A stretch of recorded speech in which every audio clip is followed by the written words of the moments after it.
and gentlemen, boys and girls, children of all ages, freaks and geeks, trolls and derps alike, welcome all. I am Mullet Mike with the Paddle Gaming Network, bring you creepy gaming.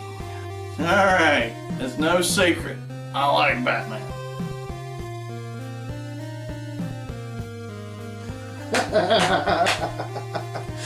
Oh, final goodbye, I love that part. What can I say about Batman that I have not already said? He's a badass, a hero, the Dark Knight, the Cape Crusader, the Dark Detective. He is a mortal man that can stand amongst gods. Was that a little over the top? I can never tell.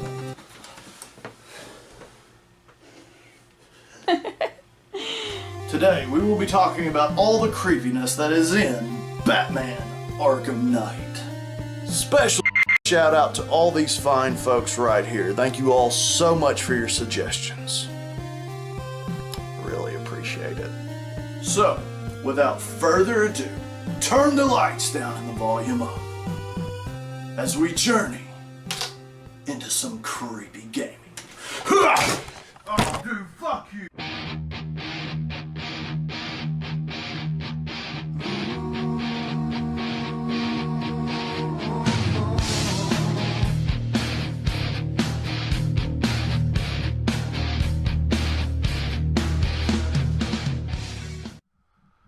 Okay, so if you're familiar with the series, then you know this is where I usually go over the title's history or a little backstory on the game's production, but considering that I've already done several episodes on the Batman Arkham series, we're just gonna hop right into the creepy, crusty stuff.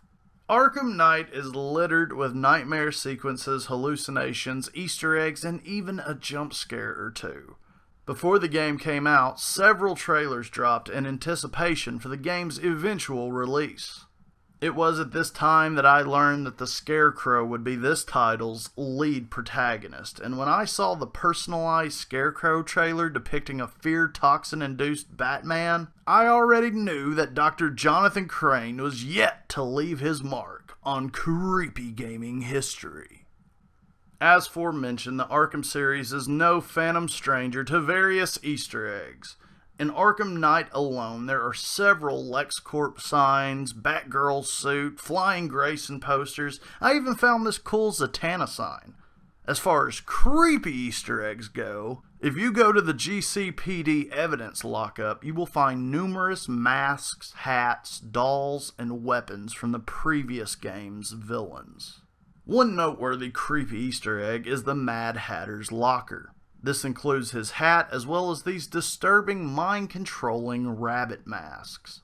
Even more disturbing, the cops in this game said that he was eventually set free. Later in the game, in one of Scarecrow's many lairs, I discovered this abandoned storefront. In the window were these weird mannequins with these creepy rabbit faces. Could this be the current or former hideout for Jervis Tetch, aka the Mad Hatter? Other than that, the evidence lockup Easter eggs are pretty tame for the most part.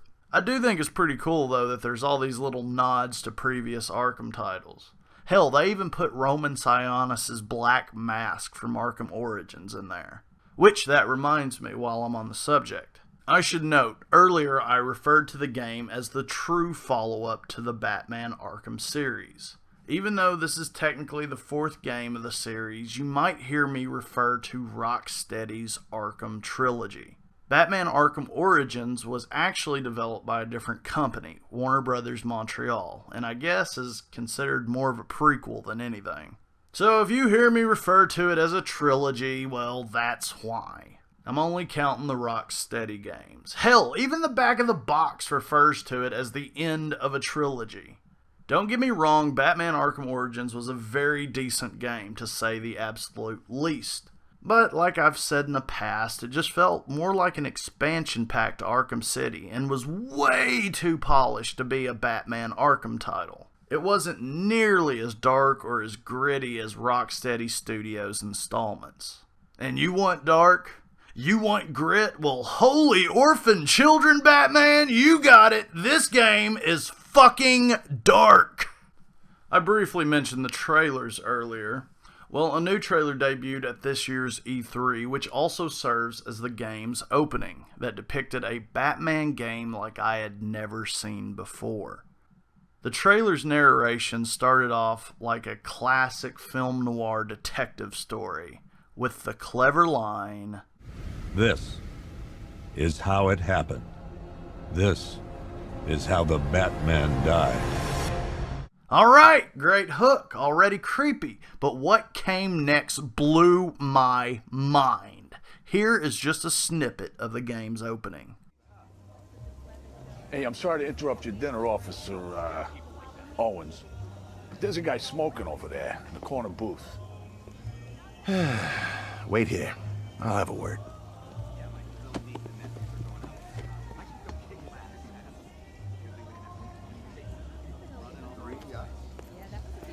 I've been working at Queen Industries for 10 years. One guy got 75,000 I mean, literally friendly. One day I brought her coffee. Excuse me, sir. Started asking There's no about my smoking in here. First time in 10 years.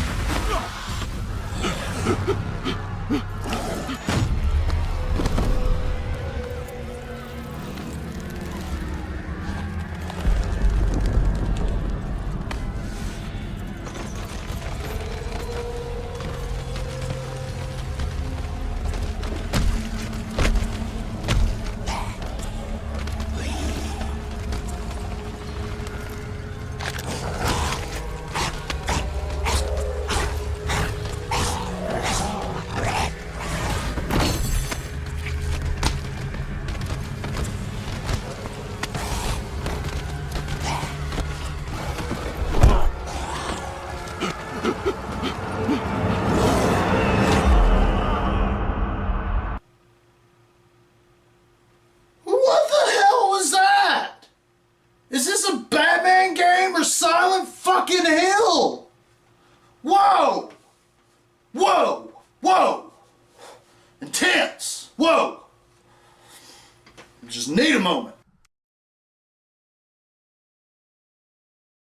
So even before the game's release, I was already creeped out. I had a feeling this game was not about to disappoint. Now, because this technically isn't a horror game, I'm not going to give a full review on it, but rather a brief summary of the story while we go over a few creepy Easter eggs. The game takes place after the events of Arkham City, and you may have noticed the Halloween setting. Nice creepy touch, just right out the gate. So besides the really cool Halloween setting, Arkham Knight now gives you free access to Gotham City and the Batmobile. And I'll just say the Batmobile adds a lot. Open world sandbox games are the best when it comes to creepy gaming. Because of the expansive open worlds, there are more cracks and crevices to hide plenty of scares. Think about it. GTA, Red Dead Redemption, Skyrim, Just Cause 2, Fallout 3, New Vegas, The Witcher, you name it. The list goes on and on. All have massive terrains filled with plenty of dark secrets. So is the case with Batman Arkham Knight. After his absence in the last game, the Scarecrow returns to give the citizens of Gotham a foreboding threat.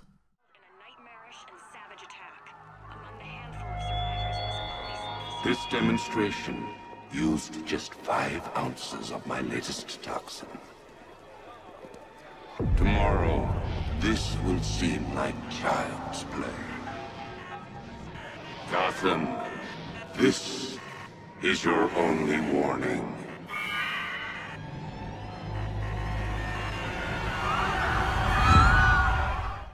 He decides to attack Gotham City around Halloween with his greatest ally, fear. Now, rather than me just repeat myself for the fuck-zillionth time, I'm just going to play a quick clip from my first Arkham episode on why the Scarecrow is such a perfect adversary for the Batman. Mushrooms must be what he uses to create his famous fear toxin, which makes his victims hallucinate and visualize their greatest fears. Remember, Batman uses fear to intimidate his enemies. What better way to fight fire with fire? Or fear with fear, rather. Scarecrow is a perfect adversary. There, that summed it up quite nicely. It is no exception with Arkham Knight. Dr. Jonathan Crane has never been scarier. With the new game engine on the current gen system, most, if not all, the game's characters have been drastically remodeled. The new design for this Scarecrow is just downright terrifying. He just seems much more realistic and intimidating. As a matter of fact, take the time to eavesdrop on some thugs if you get a chance. They're really good about giving very convenient exposition. In one of the first missions where you must apprehend Poison Ivy, the thugs explain why Scarecrow's appearance is different in this game than the first. Now, I know I'm not the only one that feels this way. Surely there are some of you out there who have to agree with me on this one, but I always felt like Dr. Jonathan Crane never really got the attention he truly deserves. Yeah, sure, he's predominantly featured in a few Batman stories, comics, games, and movies, but he always typically ends up becoming somebody's lackey or just some kind of joke. Well, not in Arkham Knight. In Batman Arkham Knight, the Scarecrow gets the spotlight all to himself. Or so we think. Now, Scarecrow isn't the only baddie in the game. Many of Batman's rogues gallery have returned for Arkham Knight. In addition to Scarecrow and Ivy, this title also features the likes of the Penguin, Two-Face, Catwoman, the Riddler, and what's-his-face. I'll speak more on the Riddler's creepy clues here in a bit. In addition to these classic villains, the ones not featured at least have references or Easter eggs alluding to their existence. Speaking of which...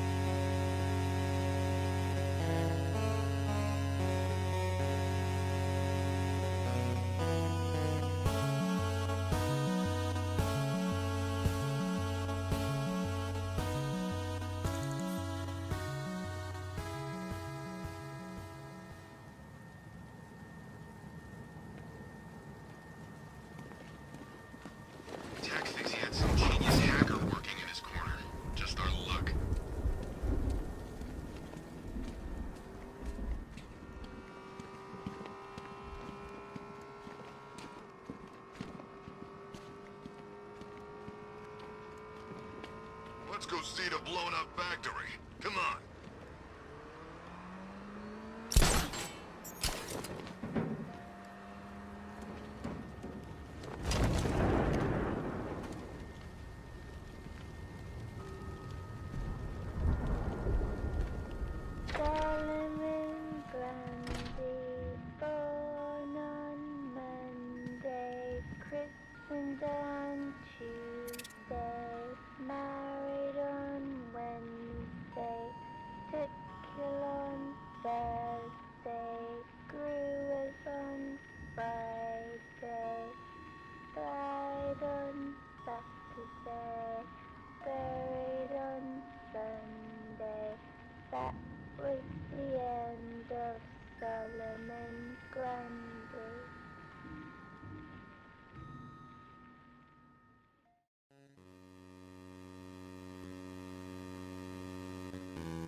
Besides the nightmare-fueled hallucinations, there's plenty more creepiness in the game.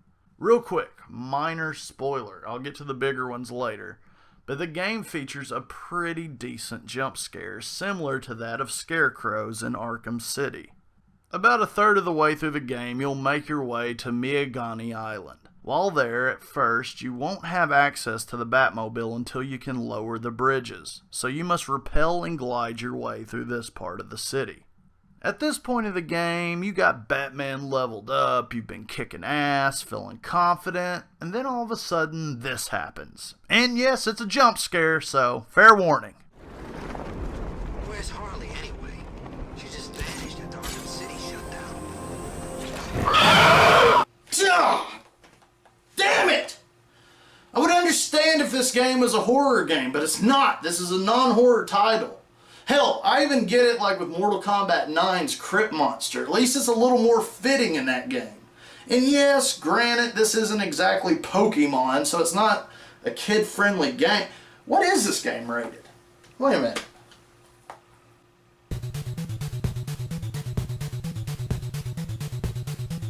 I'll be right back.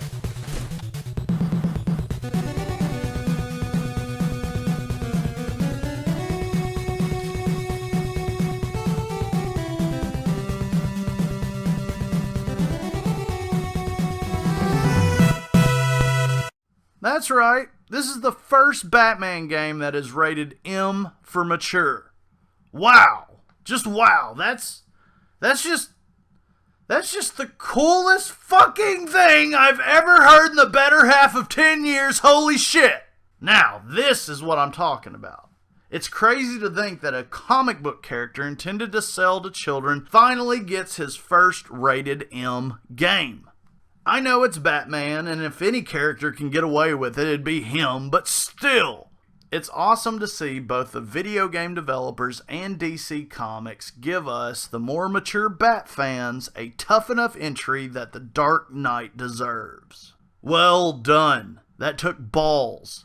They could have very easily cheapened out and gone with a safe T for teen rating, but no! They stuck to their guns and delivered a hard fucking M. Good for whoever made that decision. For those unaware, this creature is none other than Man-Bat, yet another villain from Batman's Rogues Gallery. After this encounter, you can even hear him screeching in the distance. It really did creep me out. I was afraid to rappel up anywhere, especially while still hearing him around the area.